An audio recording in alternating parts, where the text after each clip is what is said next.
পেরেতে পেরেতে পেরেতে পেরেতে পেরেতে রীতি নীতি শেখাও সজনী। মিশা সওদাগর বাংলা চলচ্চিত্রের একজন জনপ্রিয় ও প্রভাবশালী খল অভিনেতা, যিনি প্রায় ৮০০ চলচ্চিত্রে অভিনয় করেছেন। ১৯৬৬ সালে পুরনো ঢাকায় জন্ম নেওয়া প্রখ্যাত এই অভিনেতার আসল নাম শহীদ হাসান।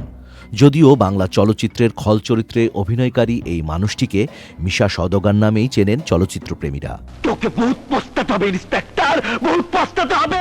১৯৮৬ সালে এফডিসি আয়োজিত নতুন মুখের মাধ্যমে তিনি সিনেমায় আসেন। ১৯৯০ সালে ছোটকু আহমেদ পরিচালিত চেতনা ও অমর সঙ্গী ছবিতে নায়ক হিসাবে আত্মপ্রকাশ করলেও সফলতা ধরা দেয়নি।